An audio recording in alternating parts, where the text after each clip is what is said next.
4.4 में एज पर RPD right person with disability and NEP 2020 role of other stakeholders की दिव्यांग व्यक्तियों के अधिकार अधिनियम 2016 और राष्ट्रीय शिक्षा नीति 2020 के अनुसार शीघ्र हस्तक्षेप में अन्य समुदायों की भूमिका। देखो हाँ, इससे पहले हमने ECC के बारे में पढ़ा है और इसके बारे में जाना है, और इससे पहले हमने स्टेक होल्डर्स के बारे में, अर्ली इंटरवेंशन के बारे में किया है, कम्युनिटी के बारे में किया है, रोल ऑफ कम्युनिटी के बारे में। लेकिन अब जो रोल्स की बात की जाएगी वो role of other stakeholders की बात की जाएगी, जिसमें क्या है कि इनके अलावा और कौन लोग हैं जो इस पे काम करना चाहते हैं या कौन काम कर रहे हैं। तो सीधी सी बात ये निकलती है कि 2016 और 2020 की जो नीतियां हैं, जो पॉलिसीज़ हैं, उन पॉलिसीज़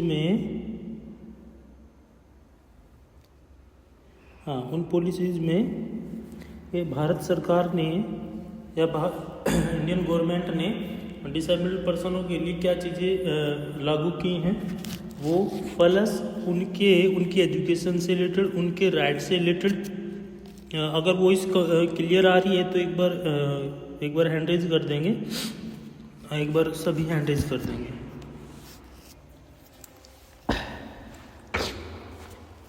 वो इस क्लियर आ रही है तो हैंड रेज कर देंगे सभी एक बार, है ना। थोड़ा सा कष्ट कर लिया करो, हैंड रेज करने में ज़्यादा वो नहीं होता। शुरुआत में तो ठीक ठाक आती है, लेकिन बीच बीच में ब्रेक हो जाती है। कोई नहीं, हो जाती है, कोई दिक्कत नहीं, हो जाती है। अब ठीक आएगी। अभी भी एक मिनट रुक अभी भी ऐसे ही हो रहा है। एक मिनट रुक जाइए, अब ठीक आ रही है। हाँ जी सर, अभी तो आ रही है।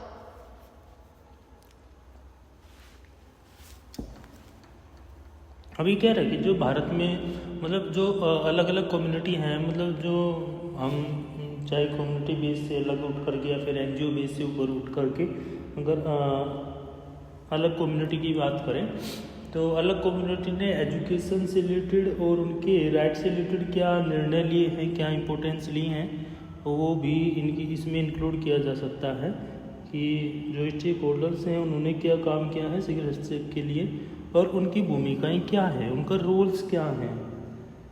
तो सबसे पहले जो इसमें जो नीतियाँ, क्योंकि भारतीय समाज में जो इंडियन सोसाइटी है उसमें सामाजिक समानता की दिशा में कदम बढ़ाना है, मतलब सामाजिक समानता, है ना, सोशल इक्वलेंट, मतलब सबको इक्वल, किसी से कोई भेदभाव नहीं,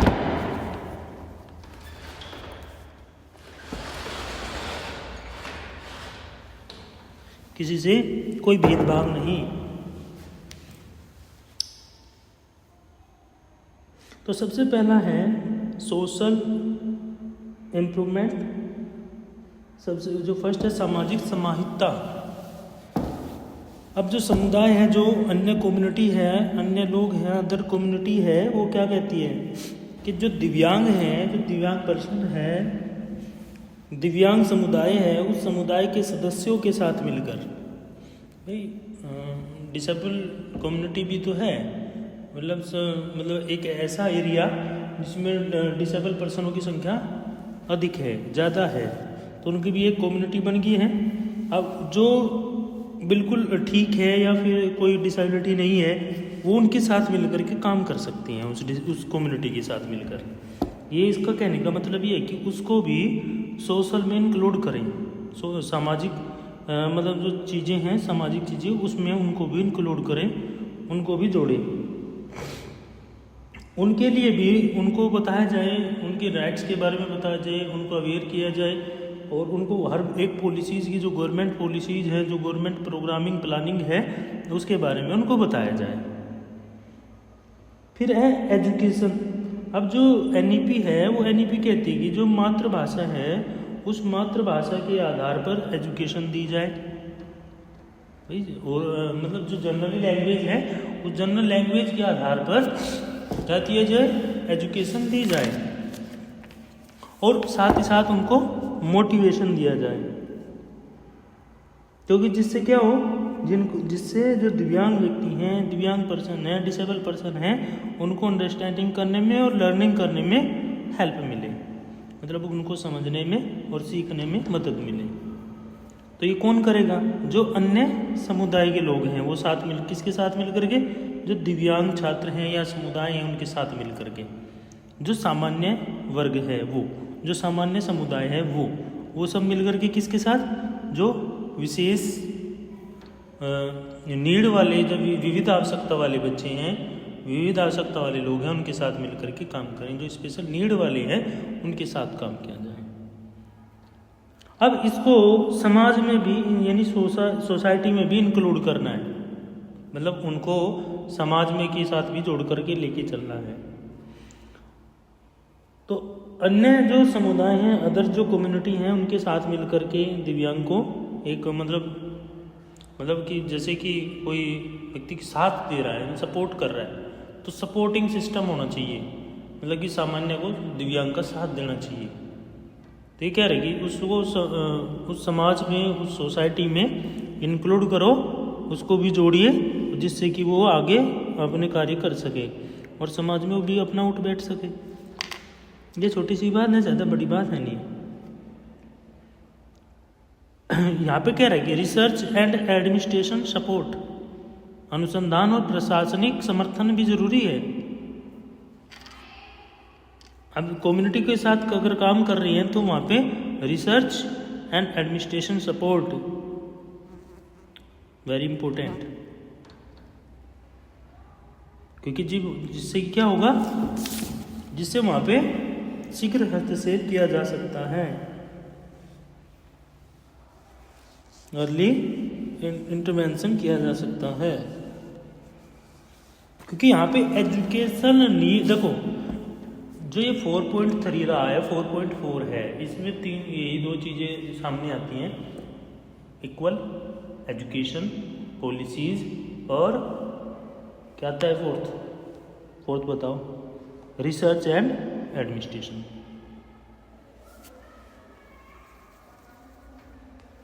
तो जो 2016 और 2020 वाली पॉलिसी हैं वो इनके लिए कितनी कारगर हैं, कितने इनको, मतलब एक सोसाइटी में भी इनको हिस्सा बनाना है, इनको एजुकेशन भी दिलानी है, इनको पॉलिसीज़ के बारे में बताना भी है, इनके लिए प्लानिंग भी करनी है, इनके लिए प्रोग्रामिंग भी करनी है, इनके लिए जो प्लस पॉइंट्स हैं वो भी इनको निर्धारित करने हैं, इनको डिसेबिलिटी के आधार पर हेल्प भी करनी है, इनको बताना है कि आपको क्या क्या चीज़ें ज़रूरी हैं, पेरेंट्स को अवेयर करना है, अभिभावकों को अवेयर करना है, यही सारी चीज़ें आ जाती हैं। बहुत ही सिंपल वे में इस चीज़ को बता दिया गया है। एक बार आप इसको रीड करेंगे तो आप वो चीज़ें आपकी समझ में आ जाएंगी और आपके डाउट्स क्लियर हो जाएंगे। बहुत ही आसान तरीके से इस चीज़ को बताया गया है। बेसिकली चीज़ें हैं सारी, ज़्यादा बड़ी चीज़ें नहीं है।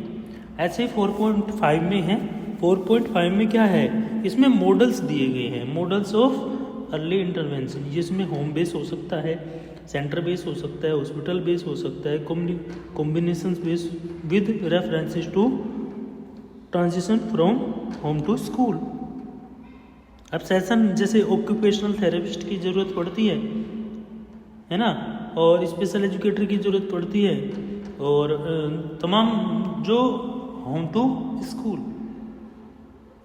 होम बेस भी हो सकता है, सेंटर बेस भी हो सकता है, भाई अर्ली इंटरवेंशन कर सकते हैं। जिससे हस्तक्षेप के जो मॉडल हैं वो घर पर आधारित भी हैं, केंद्र पर आधारित भी हैं, अस्पताल पर आधारित भी है, समायोजन से संबंधित भी है, घर से विद्यालय की तरफ जो बढ़ने की जो दिशा है वो भी निर्धारित है, वो भी फिक्स है। अब मतलब कोई बच्चा डिसेबल है और पेरेंट्स उसको बता नहीं रहे हैं तो क्या करेंगे? उस सोसाइटी के जो लोग हैं, उन सोसाइटी के जो मेंबर हैं, आप उनसे क्या करेंगे? डिस्कस करेंगे, उनसे पूछेंगे इस गली में इसको यहाँ पे कितने लोग रहते हैं, अब कितने लोग रहते हैं, तो क्योंकि हर एक परिवार में कितने सदस्य हैं, किसमें कोई डिसेबल तो नहीं है, तो वहाँ पे आपको अगर फैमिली नहीं बताती है तो वहाँ के जो सोसाइटी मेंबर हैं वो बता सकते हैं। तो यहाँ पे क्या है, अर्ली इंटरवेंशन में यही चीज़ें देखनी है कि बच्चे का डेवलपमेंट को देखना है, बच्चे का डेवलपमेंट हो पा रहा है कि नहीं हो पा रहा है, उसके लिए आप प्लानिंग करके क्या जा रहे हो। अर्ली इंटरवेंशन ऐसे नहीं होगा कि आप सीधे गए डायरेक्ट गए और आपने काम शुरू कर दिया, नहीं, आप उसके लिए प्लानिंग भी तैयार करके जाएंगे, प्लानिंग मॉडल भी आप तैयार करके जाएंगे। क्यों? क्योंकि आपको एक प्लानिंग करनी है कि जन्म से 0 से 6 ईयर तक, 0 to 6 ईयर, इसमें क्या करना है, इस एज में, इस एज फैक्टर में बच्चे पर ध्यान केंद्रित करना है। क्या करना है, चाहे वो पेरेंट्स करो, चाहे स्कूल्स करो, चाहे होम बेस आप कोई टीचर को, स्पेशल एजुकेटर को लगा रखते हैं, तो वहाँ पे भी मतलब उसकी चीज़ों पर ध्यान रखना है, एक्टिविटीज़ पर ध्यान रखना है, कर क्या रहा है, क्या नहीं कर रहा है, कितना कर पा रहा है, वो चीज़ें देखनी है। क्योंकि उन्हें एक ऐसा एनवायरनमेंट, एक ऐसा माहौल देना है जो उनके लिए बेस्ट हो, जो हर एक फील्ड में काम कर सके, हर एक फील्ड में उनके लिए डेवलपमेंट हो, चाहे उसमें लैंग्वेज से रिलेटेड हो, कोग्निटिव डेवलपमेंट से रिलेटेड हो, चाहे मेंटली डेवलपमेंट से रिलेटेड हो, बिहेवियर हो, सोशल हो, इमोशनल हो, किसी भी तरह का डेवलपमेंट है, बच्चे को तो करना ही करना है, साथ ही साथ परिवार को अवेयर भी करना है, फैमिली को भी अवेयर करना है। भाई झुग्गी झोपड़ियों में अगर बच्चे रह रहे हैं, उनके माता पिता अवेयर थोड़े ही हैं इतने, या हैं?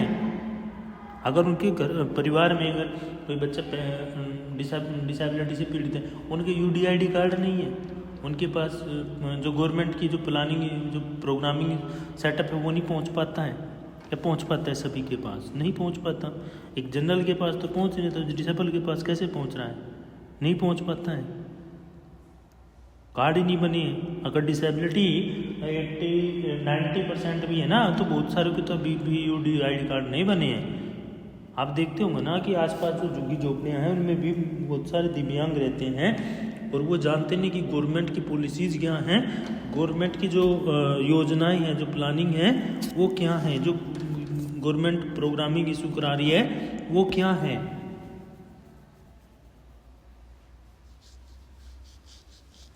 जो नेगेटिव इफेक्ट्स हैं उसको कम करना है भाई, नकारात्मक प्रभाव को ही तो कम करना है, वहाँ पे पॉजिटिविटी को हम बढ़ाना है।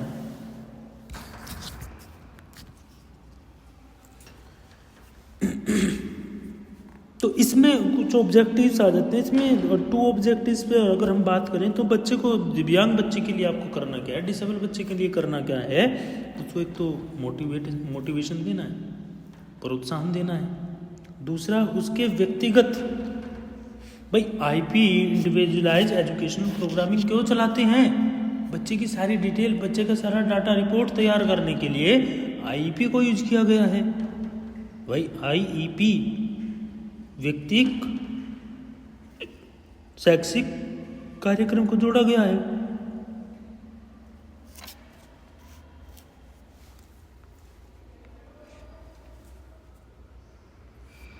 फैमिली को जो नीड्स, जिस चीज़ की नीड्स हैं, जो ज़रूरी है, उसको उनकी हेल्प कर दीजिए, उनको मार्गदर्शन कीजिए, उनको ट्रेंड कीजिए। तो यहाँ पे अलग अलग जो सर्विसेज हैं वो आप दे सकती हैं। उस शीघ्र हस्तक्षेप यही है कि उनको हेल्प करनी है। आप किसी भी फील्ड से कैसे भी आप हेल्प कर सकते हैं, लेकिन आप ट्रेंड होने चाहिए उसमें।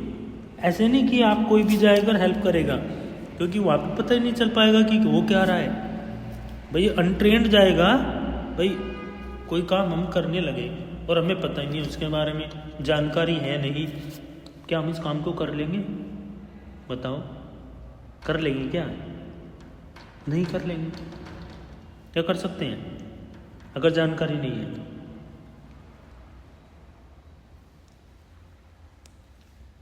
कर लेंगे या नहीं? बताओ।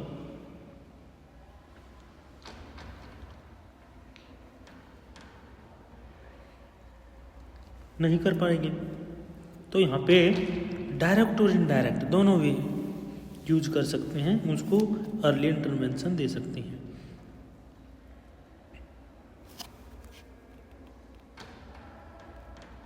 अब डायरेक्ट इंटरवेंशन क्या होगी? डायरेक्ट जो हम सीधे बच्चे को दे रहे हैं, बच्चे को ही बता रहे हैं, सारी चीज़ें बच्चे को करा रहे हैं, और मतलब उसको हम डायरेक्ट सर्विसेज बोल सकते हैं। और उन्हें मतलब एक प्रकार से जब उन्हें माता पिता या देखभाल करने वालों को प्रदान किया जा सकता है, तो उसको हम जो भी बच्चे के साथ काम कर रहा है उसको हम इनडायरेक्ट सर्विसेज बोलेंगे।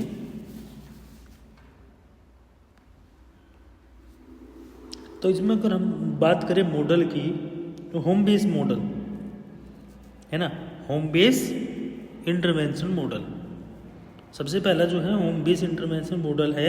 इसमें एक सामान्य से एक जनरल सा तरीका है जिसमें हम बच्चे को क्या कर सकते हैं, घर पर ही सर्विसेज दे सकते हैं, घर पर सर्विसेज दे सकते हैं, प्लस फैमिली के सदस्यों को भी बता सकते, जो फैमिली मेम्बर्स हैं उनको भी बता सकते हैं। जो भी स्टेक होल्डर्स हैं वो इंटरवेंशन करने के लिए बच्चे के घर पर जाते हैं, है ना। बच्चे के घर पे गए, क्या करेंगे, बच्चे के घर पर जा कर के बच्चे की जांच करेंगे, बच्चे के बारे में पता लगाएंगे, बच्चे के बारे में उसके पेरेंट्स को अवेयर करेंगे, और परिवार के जो सदस्य हैं, फैमिली के जो मेंबर हैं उनके साथ बातचीत करेंगे। मतलब डेली का उनका जो रूटीन है, मतलब बच्चा करना क्या चाहता है ना, उसके बारे में, उसके दिनचर्या के बारे में पूछेंगे। प्लस उनकी सोशल एंड कल्चर एक्टिविटीज़ का ऑब्जर्वेशन करेंगे कि उनकी सांस्कृतिक और सामाजिक गतिविधियां कैसी हैं। भाई हम किसी के घर गए और घर जाकर के तो पता चल जाता है ना कौन क्या कर रहा है। डेली अगर हम किसी के एक दिन घर रह गए तो पूरे जो दिन का वो उसका शेड्यूल है वो क्या है वो पता करना है, उसी बेसिस पे सर्विसेज देनी है, इंटरवेंशन करके उसी बेसिस पे सर्विसेज देनी है। अब यहाँ पे क्या है, फैमिली को इंक्लूड करना पड़ेगा। अगर आप होम बेस इंटरवेंशन कर रहे हैं तो यहाँ पे फैमिली को आपको इंक्लूड करना पड़ेगा।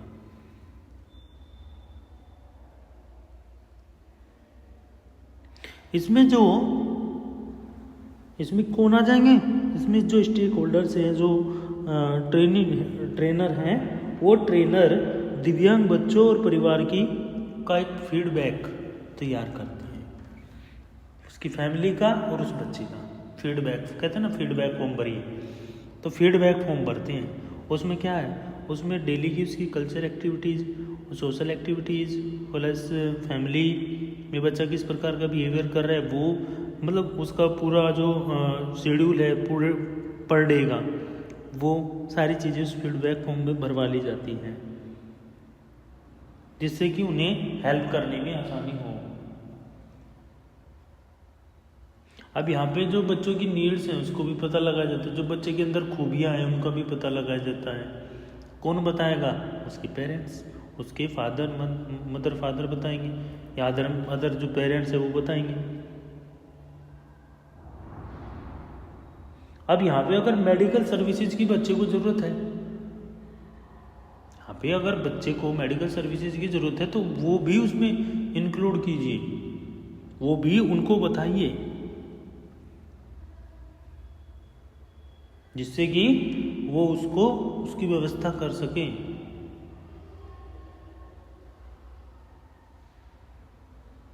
जिससे कि जो सामुदायिक स्वास्थ्य केंद्र होते हैं वहाँ से उस बच्चे के लिए रोजाना या फिर वीक में एक बार फिर है ना विजिट कर सके।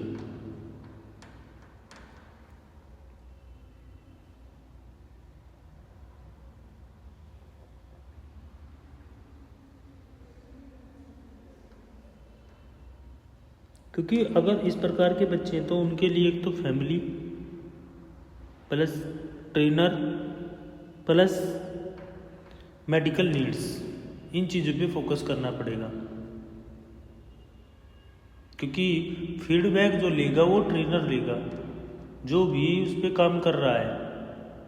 भाई सोसाइटी में अगर 4 बच्चे हैं, अगर डिसेबल पर्सन है या डिसेबल चाइल्ड हैं और 4 हैं, 4 से 5 हैं मान लीजिए, तो आप क्या करते हैं?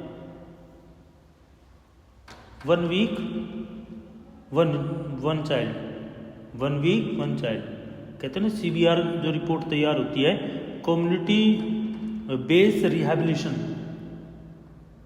ठीक है ना, कम्युनिटी बेस्ड रिहैबिलिटेशन एक रिपोर्ट तैयार होती है, कम्युनिटी बेस्ड रिहैबिलिटेशन, जिसमें फैमिली इंक्लूड हो जाएगी, जिसमें टीचर बच्चा जो स्टूडेंट है वो इंक्लूड हो जाएगा, जो स्पेशल एजुकेटर है वो इंक्लूड हो जाएगा, जो स्पेशलिस्ट है वो इंक्लूड हो जाएगा, जो भी ट्रेनर है वो इंक्लूड हो जाएगा।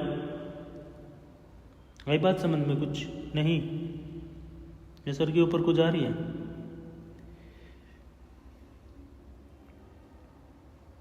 बताओ, आ रही है कुछ समझ में? थोड़ा बहुत तो आ रहा होगा ना।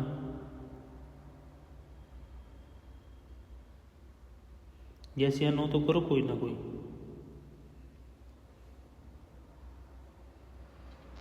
Yes sir. और लेकिन अगर हम मेडिकल नीड बच्चों को दे रहे हैं, बच्चे की अगर आवश्यकता है मेडिकल नीड की, तो अगर हम दे रहे हैं तो उसका प्रॉपरली ध्यान भी रखना। तो मेडिसिन वगैरह का भी आपको ध्यान रखना पड़ेगा कि किस टाइम कौन सी देनी है, क्या करना है, उस पर बहुत ध्यान देना पड़ेगा आपको।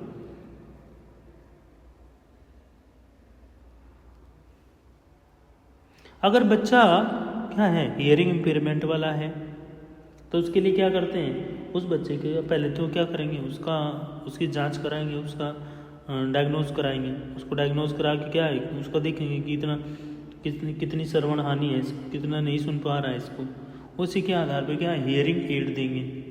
अब हियरिंग एड खरीदना पड़ेगा, वो भी देना पड़ेगा, जिससे कि वो बेहतर सुन सके, अच्छा सुन सके। लेकिन उसके लिए गाइड किसको करना पड़ेगा, काउंसलिंग किसकी करनी पड़ेगी आपको? पेरेंट्स।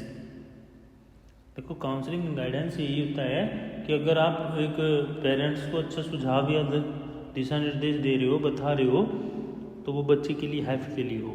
ऐसा ना हो कि वो बच्चे की हेल्प के लिए ना हो और पेरेंट्स भी सोचे कि भाई इसमें तो बहुत ज़्यादा खर्चा है ये। मतलब उसको अवेयर कीजिए, आपको ये करना है तो आपका बच्चा अच्छे से सुनेगा। बहुत सारी चीज़ें हैं जो बच्चे के सामने, आप पेरेंट्स के सामने आप बोल सकते हैं, बता सकते हो, जो उससे जुड़ी हुई हैं, जो उससे इन फ्यूचर उसके फ्यूचर से जुड़ी हुई हैं।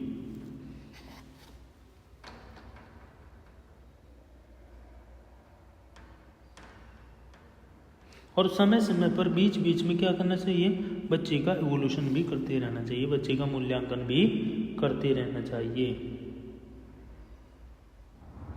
और उनका ये भी पता लगाया जाए इनके अंदर क्या स्किल्स हैं, ये क्या कर सकती हैं। भाई स्किल्स भी तो पता हो। अगर हमें स्किल्स नहीं पता है तो फिर हम क्या काम करेंगे उस पर, क्योंकि उनकी क्षमता का जो है, उनकी एनर्जी का जो है वो पता लगाना भी तो है, क्या कर सकते हैं, उसी के अकॉर्डिंग उसको प्रिपेयर करेंगे, तैयार करेंगे। यही तो अर्ली इंटरवेंशन की खूबी है कि यहाँ पे जांच पड़ताल ज़्यादा होगी। अब यहाँ पे फैमिली और उसके एनवायरनमेंट को भी समझना जरूरी है, अंडरस्टैंडिंग करना जरूरी है। बच्चे का आकलन करना है, बच्चे का ऑब्जर्वेशन करना है। मेडिकल इंटरवेंशन अगर जरूरी है तो, यदि आवश्यक हो, अगर जरूरी है तो तभी करिए, वैसे नहीं।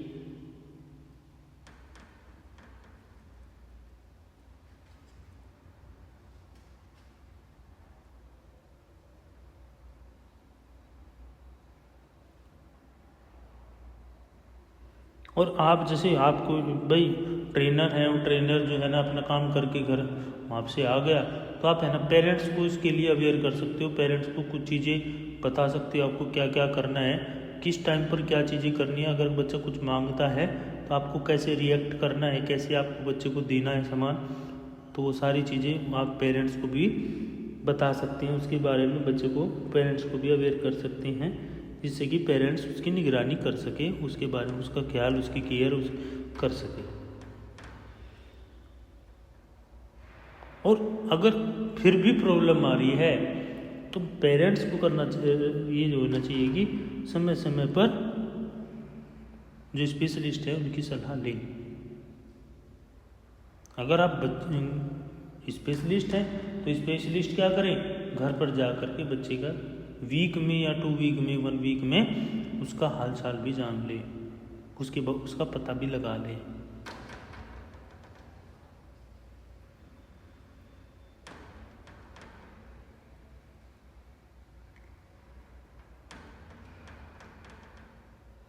तो ये जो home base early intervention model है, ये मॉडल सिर्फ ये बता रहा है कि आप है ना पेरेंट्स, बच्चे और जो स्पेशलिस्ट है, जो ट्रेनी टीचर ट्रेनर है, जो स्पेशल एजुकेटर है, वो इस पे काम कर सकते हैं, आराम से काम कर सकते हैं, कोई ज़्यादा जल्दी नहीं है। लेकिन उसके लिए बस थोड़ा सा जो भी जब आप कोई काम शुरू स्टार्टिंग करते हैं तो बहुत सारे मोटिवेशन की ज़रूरत पड़ती है, बहुत सारे मतलब कितनी सारी बैरियर्स भी सामने आते हैं जो बच्चे को दिक्कत पहुंचाने का काम करते हैं। लेकिन अगर आप वो चीज़ें कवर कर जाएंगे तो फिर दिक्कत नहीं होगी। उसका समय समय से टाइम से उसका इवोल्यूशन भी करते, उसकी प्रोग्रेस रिपोर्ट तैयार करते रहें। उसकी जो प्रेजेंट की जो एक्टिविटीज़ है उस पर ध्यान रखें। कहते हैं ना, जो अगर आप होम बेस अर्ली इंटरवेंशन करा रहे हैं तो वो उसके लिए ज़रूरी है, क्योंकि ये कहा जाता है कि जो पेरेंट्स हैं, जो माता पिता हैं, वो फर्स्ट टीचर होते हैं बच्चे के।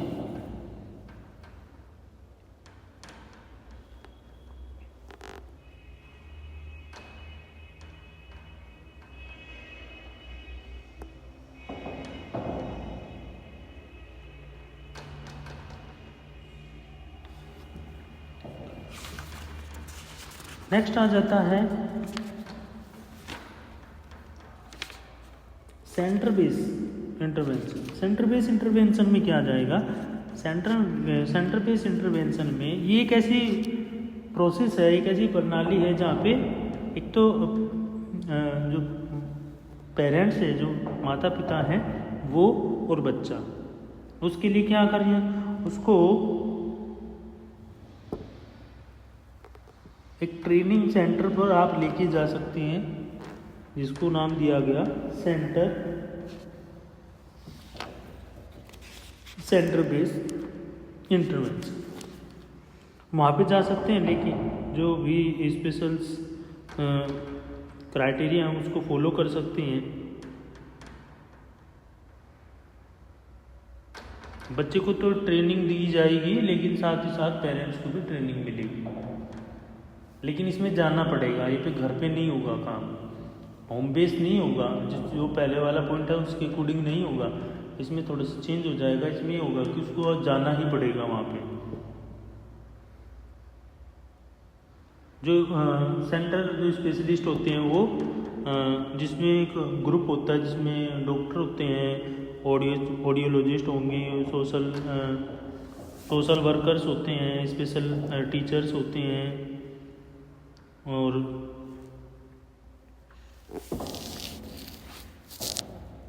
जो स्पीच से रिलेटेड होते हैं वो प्रोफेशनल स्पेशलिस्ट हो सकते हैं।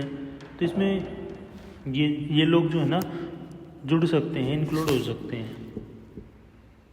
बच्चों की केयर के लिए माता पिता को और अन्य लोगों को देखभाल की आवश्यकता पड़ती है, ज़रूरी है भाई। अगर हम एक बच्चे का एक प्रोग्रेसिव इम्प्रूवमेंट करना चाहते हैं, तो बच्चे को अच्छी को डायरेक्शन देना चाहते हैं, तो वो करना पड़ेगा। उसके न्यूट्रिशन से रिलेटेड, उसकी एजुकेशन से रिलेटेड, उसके कल्चर से रिलेटेड, उसके सोशल से रिलेटेड भी उसको बच्चे को तैयार करना पड़ेगा। लेकिन अगर वहाँ पे ट्रेनिंग जो दी जा रही है बच्चे को तो दी जा रही है, लेकिन सबसे ज़्यादा किसको दी जा रही है? पेरेंट्स को ट्रेनिंग दी जा रही है, जिससे कि वो घर पर उस कार्य को, उस वर्क को करे और वो बच्चे को, अपने बच्चे को इसके लिए तैयार करें।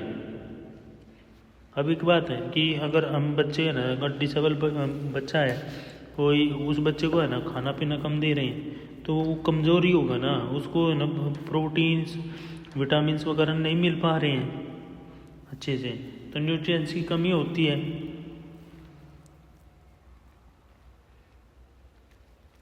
तो ये जो सर्विसेज हैं, ये अगर मल्टी डिसेबिलिटी किसी बच्चे के अंदर है, कोई मल्टी डिसेबिलिटी वाला है, तो उसके लिए भी ये ज़रूरी है।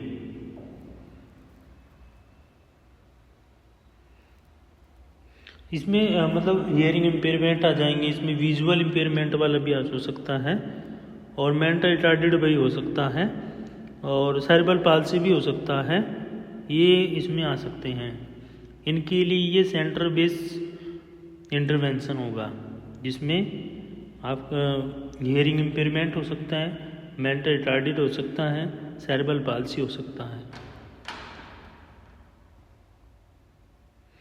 तो मतलब ये जो टीम बनेगी, जो टीम है सेंटर की, सेंटर बेस्ड इंटरवेंशन वाली, वो टीम तीन तरीके से लोगों से बातचीत करती है। एक तो पेरेंट्स से बातचीत करेगी,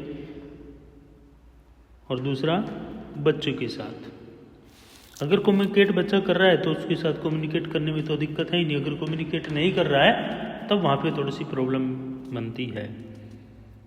तो सबसे जो फर्स्ट इसमें स्टेप होता है, उसमें ये होता है कि मतलब सीधे तौर पे जो स्पेशलिस्ट टीम होगी, वो टीम क्या करेगी, प्रत्येक सदस्य, हर एक मेंबर को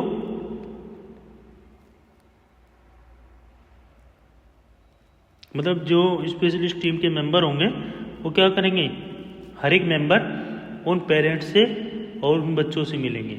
हर एक मेंबर मिलेगा। जैसे किसी के घर में चले गए और डिसेबल चाइल्ड है, वो डिसेबल चाइल्ड से भी मिलेंगे, हर एक मेंबर मिलेगा।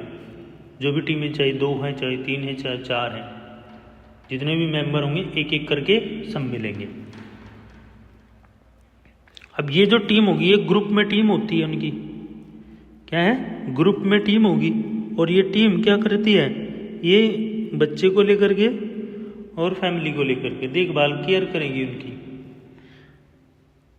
तब उनके साथ इंटरवेंशन करेगी। भाई अगर 4 मेंबर है, 5th मेंबर है और अर्ली इंटरवेंशन करना है तो हम डायरेक्ट थोड़े ही कर पाएंगे। पहले तो हर एक मेंबर को आपको मिलना पड़ेगा।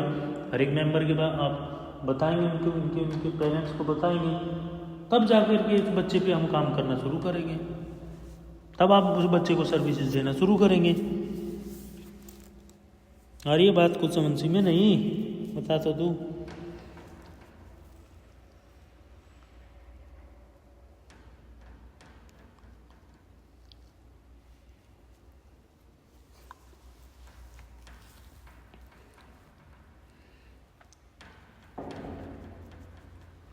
थर्ड जो पॉइंट आता है 4.5 का, थर्ड जो पॉइंट आएगा वो हॉस्पिटल बेस मॉडल आ जाएगा। हॉस्पिटल बेस, ये सेंटर बेस मॉडल और ये हॉस्पिटल बेस। इसमें क्या होगा, इसमें अर्ली इंटरवेंशन कैसे करेंगे, इसमें अर्ली इंटरवेंशन करने के लिए एक तो रिहैबिलिटेशन सेंटर पे लेके जाना पड़ेगा बच्चे को, या फिर स्पेशल स्कूल में लेके जाना पड़ेगा, या फिर आपको किसी क्लिनिक पे या हॉस्पिटल्स में लेके जाना पड़ेगा। तो इसके लिए क्या होता है, इसके लिए प्रोग्रामिंग चलाई जाती है, कार्यक्रम निर्धारित किया जाता है, या तो हॉस्पिटल में या फिर बाहर। ये जैसा भी पेशेंट होगा उसी के अकॉर्डिंग काम करते हैं।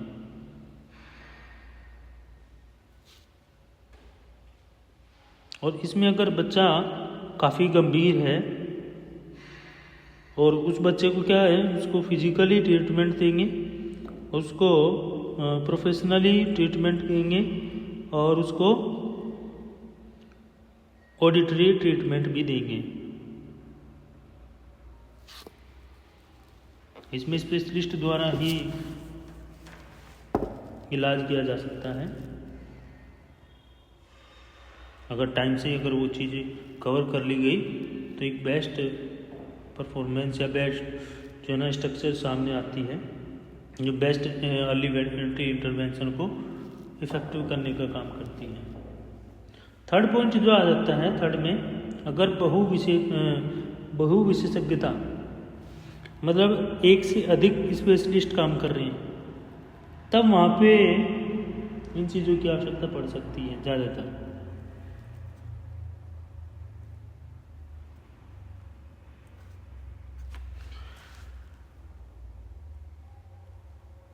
अब दूसरा ये है कि जो पेरेंट्स हैं उनको भी हाई मतलब वो समझेगा अगर किस चीज़ वो कर रहे हैं, अपने बच्चे को दिखा रहे हैं, चाहे स्कूल में बता रहे हैं, चाहे हॉस्पिटल में लेके जा रहे हैं, चाहे फिर जहाँ पर उनको सर्विसेज अवेलेबल हो जाए, पेरेंट्स को चाहिए कि वो वहाँ पर उसको लेकर जाए। नेक्स्ट आ जाता है, अगर इसके डीमेरिट्स की बात करें, एक तो होता है मेरिट, एक होता है डीमेरिट। अब यहाँ पे देखो फाइनेंशियली तो दिक्कत थोड़ी सी होती है, अगर हॉस्पिटल में लेके जाते हैं फाइनेंशियल प्रॉब्लम होती है। सेकंड जो प्रोसेस है कि इसमें जो सर्विसेज होंगी वो माता पिताओं की परमिशन ज़्यादा होनी चाहिए कि अगर रखे कि नहीं रखे, उनको भी इन्वॉल्व करना है। अब जहाँ अगर ट्रीटमेंट कराने के लिए आप बच्चे को किसी केंद्र पर या रिहैबिलिटेशन सेंटर पे आप लेके जा रहे हैं तो आने जाने का खर्च नुकसान अधिक उठाना पड़ेगा डेली। अगर आप लेके जा रहे हैं, अगर हॉस्टल बेस रख रहे हैं तो फिर दिक्कत नहीं है, लेकिन अगर डेली का अप डाउन कर रहे हैं तो फिर फाइनेंशियली प्रॉब्लम तो बनती है ना। तो ये इसमें 3 प्रॉब्लम ये भी हो सकती हैं।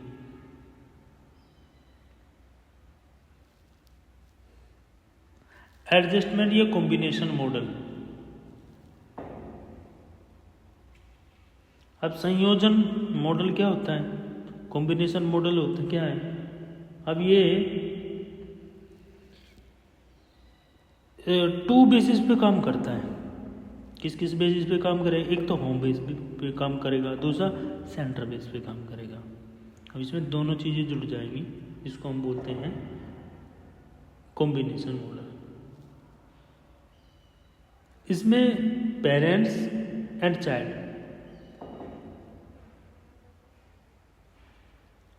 पेरेंट्स एंड चाइल्ड को सर्विसेज देने का काम किया जा सकता है, चाहे वो होम बेस हो चाहे वो सेंटर बेस हो। मतलब इसको बीच बीच में क्या है, उस सेंटर पे लेके भी जा सकते हैं। मतलब जैसे घर पे अगर आप उसको अर्ली इंटरवेंशन दे रहे हैं तो बीच बीच में उसको साथ लेके जा सकते हैं।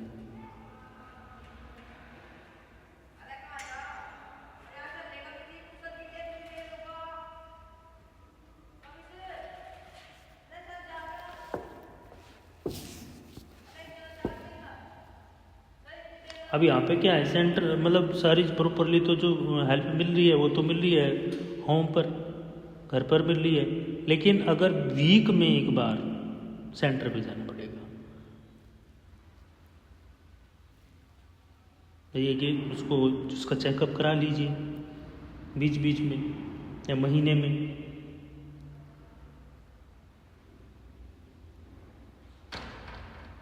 और जो भी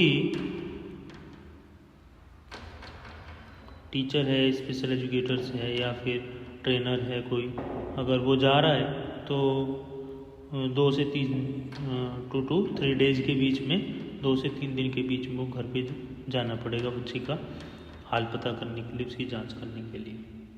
वहाँ से भी होगा और दोनों तरफ से होगा, एक सेंटर बेस भी होगा और होम बेस भी होगा।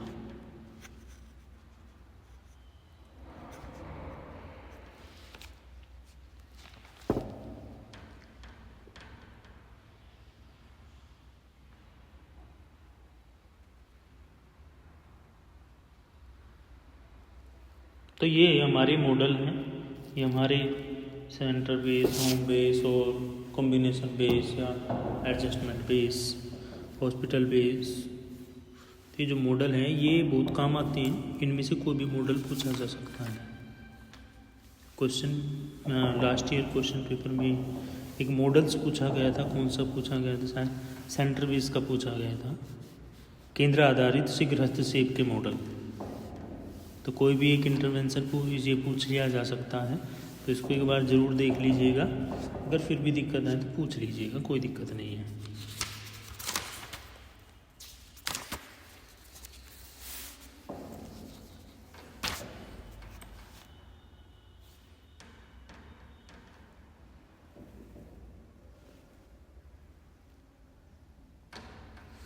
एक नेक्स्ट जो यूनिट स्टार्ट होगी 5th unit introduction to disability में, उस यूनिट में आपकी WHO, यूनेस्को, यूनिसेफ, UNDP और UNCRPD, MDG, SDG, Ali Yavar Jung, SLRTC, NIEPID, NIEPMD, NIEPVD, NILD, NMHR। तो ये डिसेबिलिटी रिहेबिलिटेशन सर्विसेज के बारे में भी डिस्कस किया जाएगा, ठीक है ना। बहुत अच्छी यूनिट है। ICT के बारे में, इंफॉर्मेशन एंड कम्युनिकेशन टेक्नोलॉजी के बारे में लास्ट ईयर क्वेश्चन बना था। अलियावर्जन नेशनल इंस्टीट्यूट के बारे में क्वेश्चन आया था, और इंटरनेशनल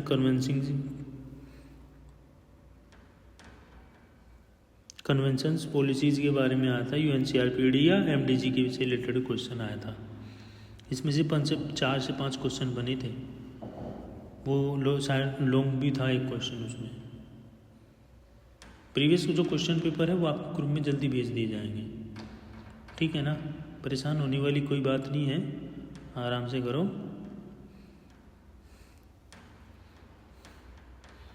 कोई क्वेश्चन हो तो पूछ लीजिए। क्वेश्चन है कोई?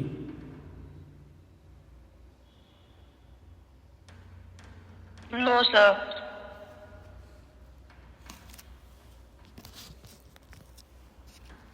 Okay, thank you.